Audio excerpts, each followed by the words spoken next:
Welcome to my YouTube channel.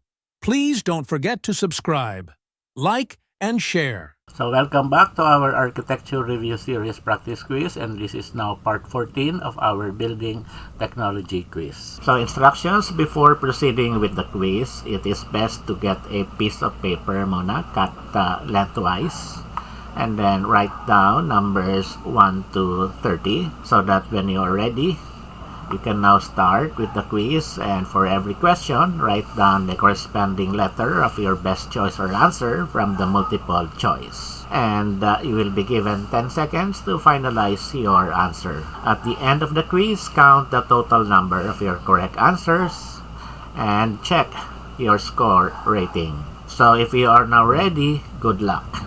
So number 1, which must not be carried by the masonry wall? A. Rafter, B. Beam, C. Cabinet, and D. Kitchen counter.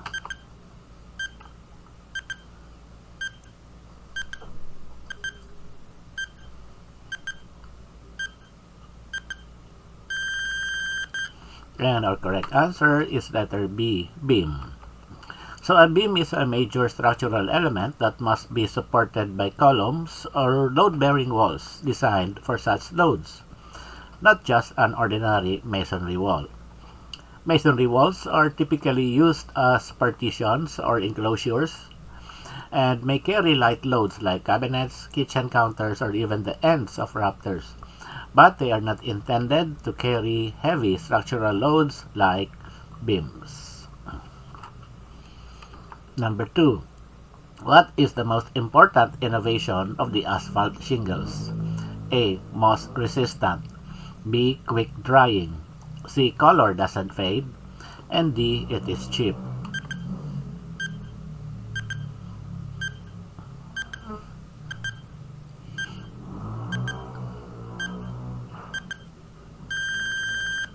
And our correct answer is letter A. Moss resistant. So modern asphalt shingles are manufactured with special coatings and additives that make them resistant to moss, algae, and fungal growth, which are common problems on roofs.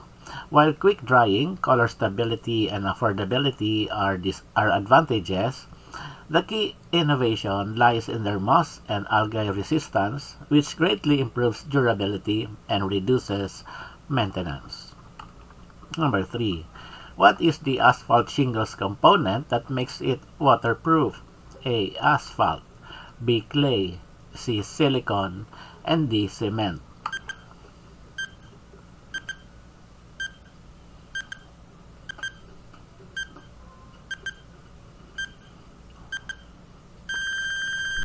And our correct answer is letter A.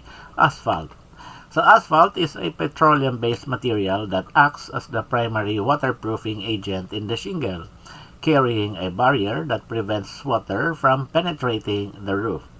The surface granules mainly provide UV protection and durability, but it is the asphalt layer that ensures water resistance. Number 4. What is the advantage of cement and clay tile roofing? A. It is easy to replace. B. It is fire resistant. C. It is light. And D. It is less costly.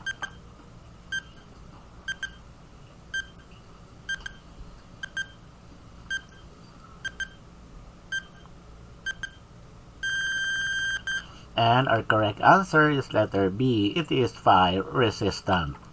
So cement and clay tile roofing is well known for its fire resistance, since both materials are non-combustible.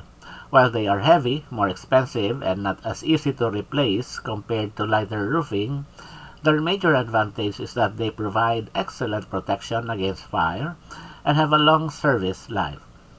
Number 5. What kind of wall, if a basement, will be added to the area? A. Shear wall, B. Retaining wall, C. Partition wall, and D. Drywall.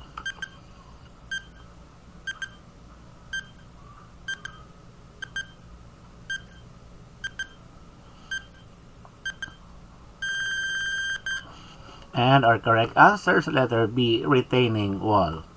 So if a basement will be added, a retaining wall is necessary to hold back soil and provide lateral support, preventing earth pressure from collapsing into the basement area. Number 6. What flooring material is best for fast food restaurant? A. Mosaic tile. B. Wood tile. C. Vitrified tile. And D. Unglazed tile.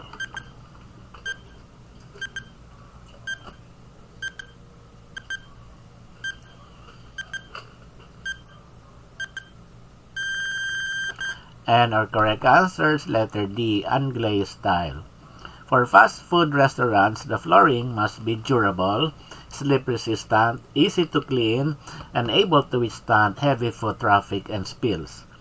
Unglazed tiles such as quarry or ceramic unglaze provide good traction, making them safer in wet or greasy areas. Vitrified tiles are durable and stain resistant but usually have a glossy finish, which can be slippery when wet. Number 7. What flooring material to be used in retrofitted office space with plywood constructed on floor? A. Vinyl tile. B. Ceramic tile. C. Carpet tile. And D. Linoleum.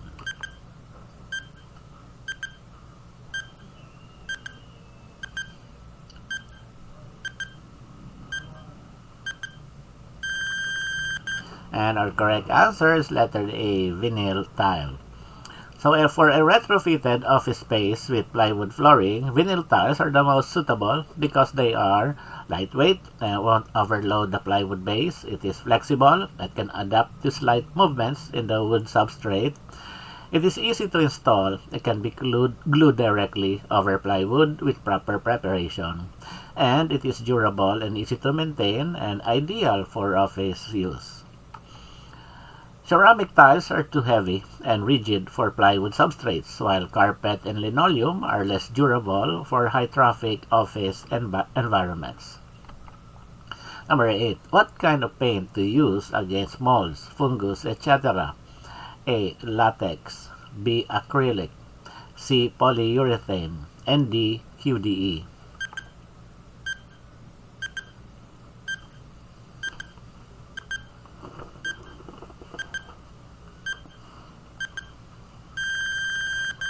And our correct answer is letter B, acrylic. So none of the options provided are entirely correct on their own. The kind of paint to use against molds, fungus, and other microbial growth is a specialized paint commonly known as anti-mold paint, mildew-resistant paint, or anti-fungal paint. However, from the choices provided, and in a general sense, acrylic paint would be the best choice. Acrylic paint has a natural resistance to moisture and is known for its durability and flexibility. This makes it a better choice for humid environments like bathrooms and kitchens, where mold and fungus are more likely to grow.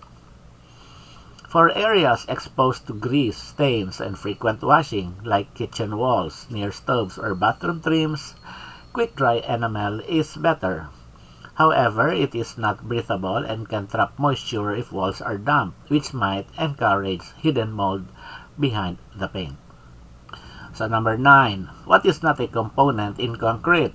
A. Sand. B. Gravel. C. Cement. And D. Soil.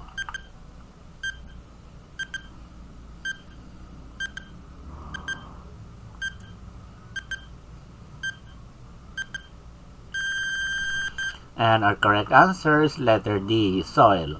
So concrete is made up of cement, that's the binder, sand, the fine aggregate, and gravel or crushed stone, that is the coarse aggregate, plus water.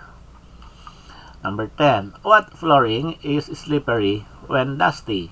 A. Vinyl. B. Rubber tile. C. Granite. And D. Unglazed ceramic tiles.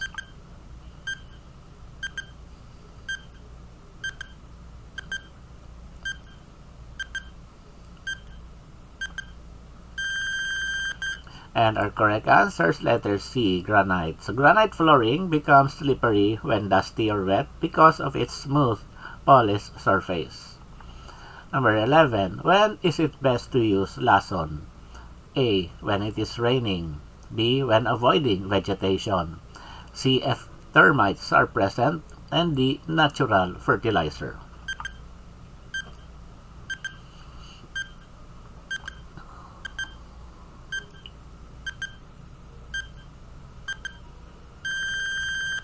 And our correct answer is letter C, if termites are present.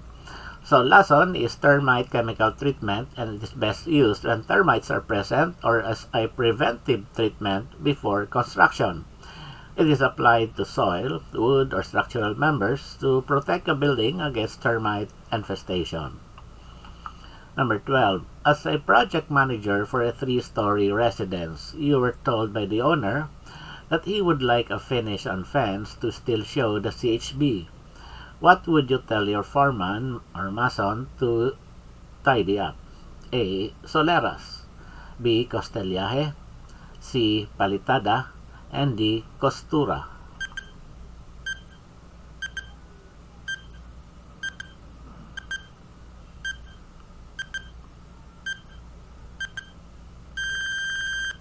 And our correct answer is letter D, costura. So costura is tool joint finish and refers to the mortar joint between CHB or concrete hollow blocks, which is the element that defines the block pattern and tidies up the wall without completely covering the CHB. Number 13. In a condominium high-rise design, most windows installed are fixed with minimal openings provided for safety purposes. What does it sacrifice?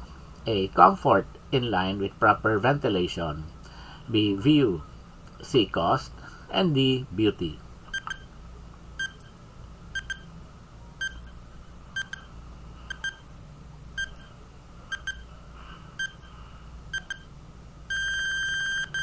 And our correct answer is letter A. Comfort in line with proper ventilation. So in high-rise condominiums, fixed windows with minimal openings improve safety, that is for preventing accidents, and reduce maintenance issues. But they sacrifice natural ventilation and airflow, which can affect indoor thermal comfort and air quality. So number 14.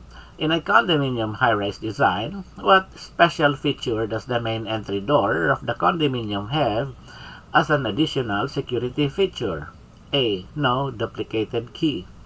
B. Only one company is allowed to do duplication. C. Air curtain. And D. Kick plate.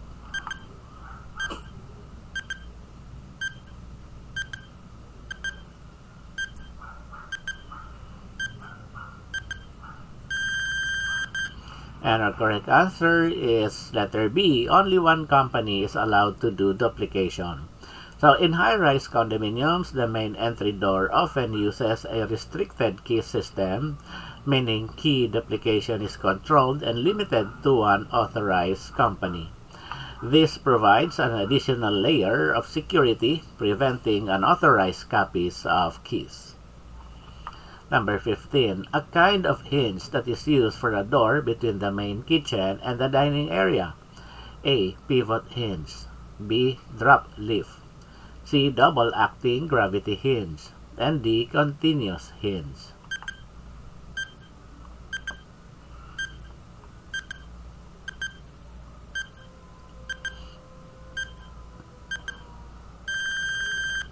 And our correct answer is letter C, double-acting gravity hinge.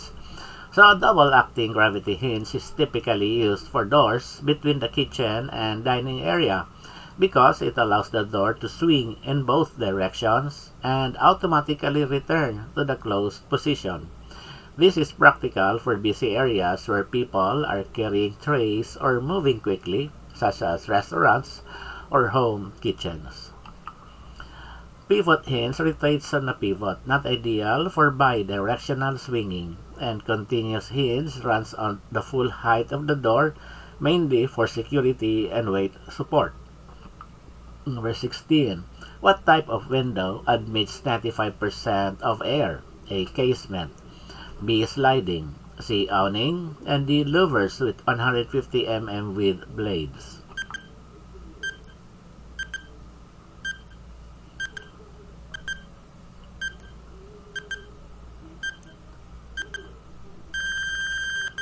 And our correct answer is letter D, louvers with 150 mm with blades. So louvered windows with wide blades about 150 mm allows a very high percentage of air to pass through while still providing some protection from rain. Number 17. To block excessive sunlight, this new material is used for windows. A. Louvers. B. Painted tint. C. Solar tint. And D. Blinds.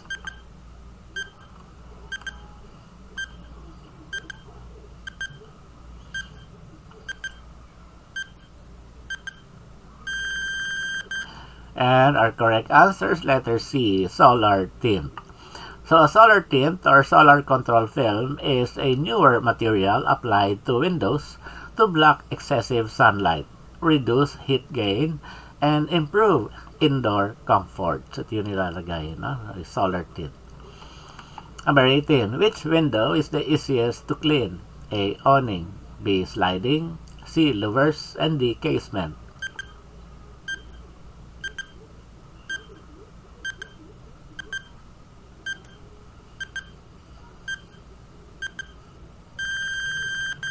And our correct answer is letter D, casement. So casement windows are hinged on the side and swing outward, which allows you to easily reach both sides of the glass from inside the building, making cleaning much simpler than other types. Number 19. Given a room dimension of 5 by 5 meters with a ceiling of 2.4 meters, two windows of 1 meter by 1.2 meter, and a door 2 meters by 1 meter. How many gallons of paint will you buy for the wall single coating if 25 square meters is equals to 1 gallon? So you can get your calculator and start with your computation. The choices are A. 4 gallons, B. 2 gallons, C. 3 gallons, and D. 5 gallons.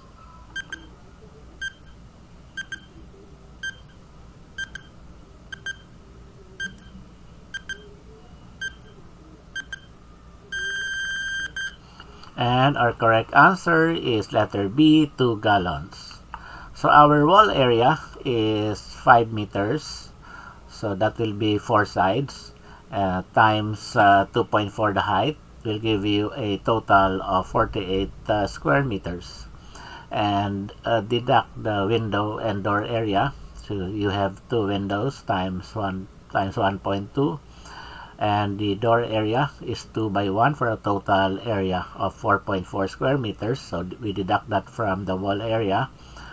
Will give you the paintable area at 43.6. So we divide it by the required paint spread rate, 25 square meters per gallon. So which means that you need 1.744 gallons or round off to 2 gallons. Number 20. In waterproofing a balcony, up to where is the extent of the waterproofing installation? A. Along the whole area of the floor of the balcony. B. Along the perimeter of the balcony. C. Along the whole floor of the balcony up to the adjacent wall connected. And D. Along the whole perimeter wall and whole floor of the balcony.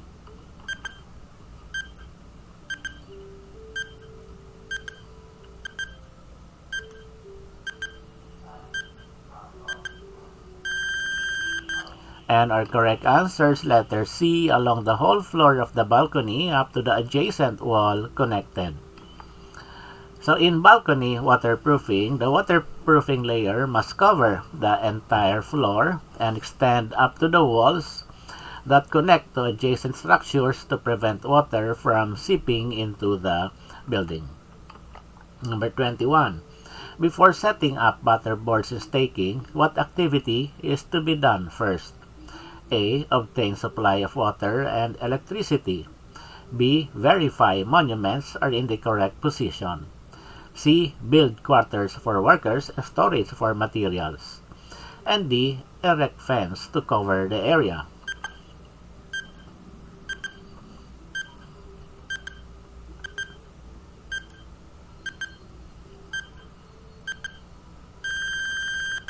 And our correct answer is letter B. Verify monuments are in the correct position. So before installing butterboards and stakes, it is essential to verify that the survey monuments, that is property corners and reference points, are correctly located.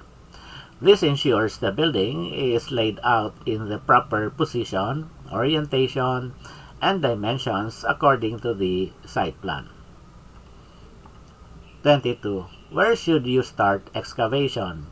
A. 1 meter from the construction line. B. Just after the property line. C. 0.75 meters beyond the property line. And D. Rear portion of the property.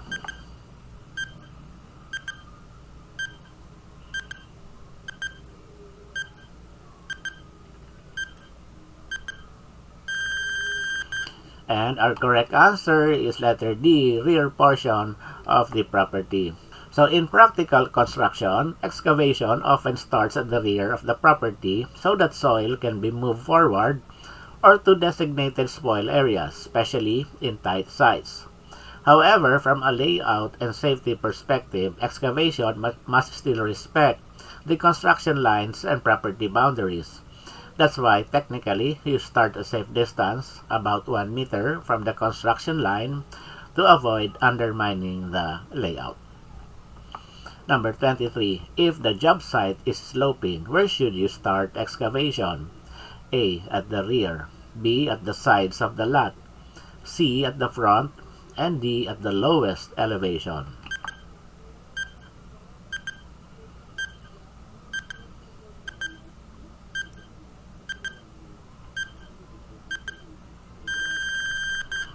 And our correct answer is letter D, at the lowest elevation. So on a sloping site, excavation should start at the lowest point because, number 1, it prevents soil from sliding downhill onto already excavated areas. Number 2, it allows for controlled removal and leveling of soil. And lastly, it ensures proper drainage and safety during excavation. So this is the sequence. Start here at the lowest, continue to that direction up to the topmost level. So 24. What kind of roofing is made of the thermoplastic material and has strips which under the sun's heat will melt and cause it to be bind as a one roof? A. Sheathing. B. Polycarbonate.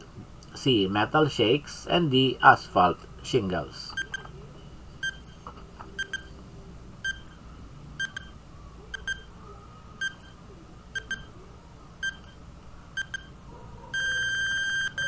And our correct answer is letter D, asphalt shingles.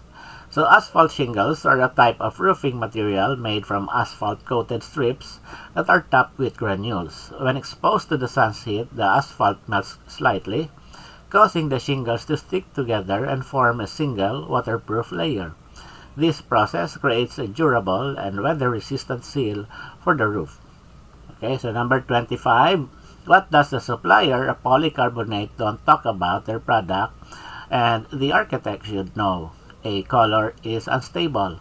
B. They are not flexible. C. They break easily on installation. And D. Water through capillary action seep inside voids and encouraging the growth of moss.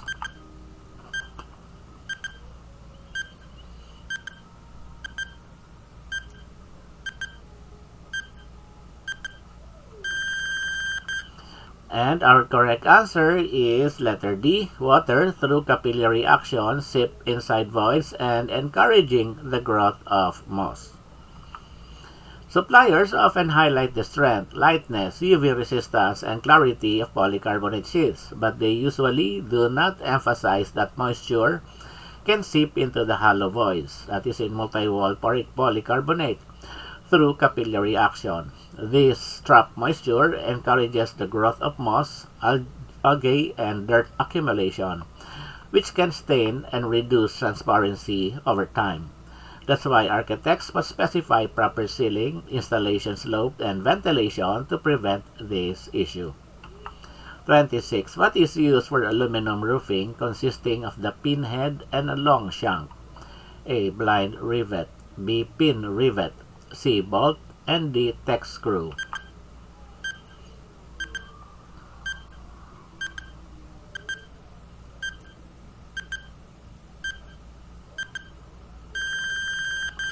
And our correct answer is letter A. Blind rivet. So for aluminum roofing, a blind rivet, also called a pop rivet, is commonly used. It consists of a pinhead, that is the mandrel, and a long shank, the rivet body. 27. What is used to support purlins on a wooden roof frame? A. Cleat, B. Joist, C. Rafter, and D. Column.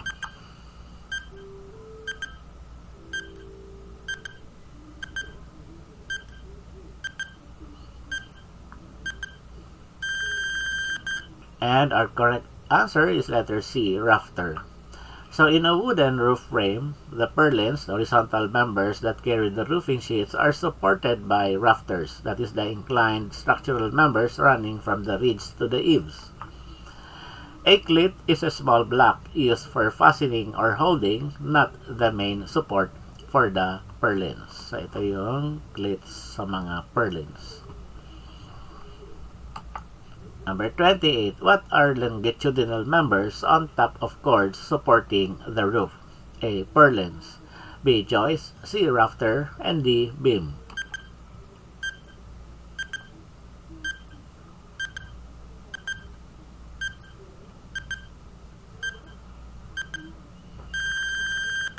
And our correct answer is letter A. Purlins. So purlins are the longitudinal members placed on top of the roof of the truss cords or rafters to support the roofing sheets. 29. When a valley gutter always experiences flooding and overflow, what will be the most effective way of treating it in order to remedy it and also to avoid further problems in the future? A. Add more downspouts. B. Add manholes. C. Increase gutter size. And D. Waterproof.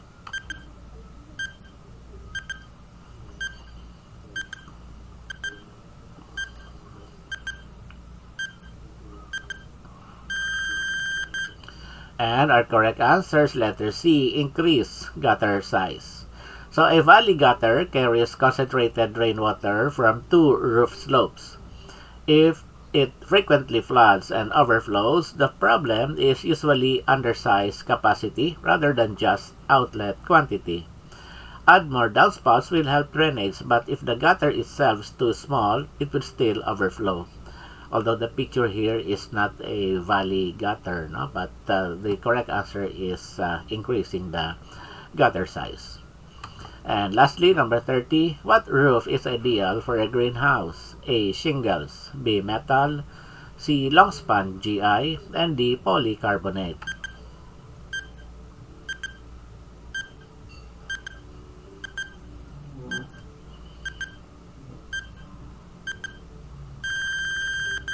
And our correct answer is letter D. Polycarbonate. So the ideal roof for a greenhouse is polycarbonate because it is lightweight, allows maximum sunlight penetration, and provides UV protection, making it the most suitable material for supporting healthy plant growth. And that's it for our quiz. Congratulations for completing the quiz. Now, count your total correct answers and determine your score category. If your rating is 15 or less, it is time for a more strategic review. Thanks for watching. Don't forget to subscribe, like, and share. Enroll at Atlas CDC Review for a comprehensive prep for the Architecture Board exams. Message us now.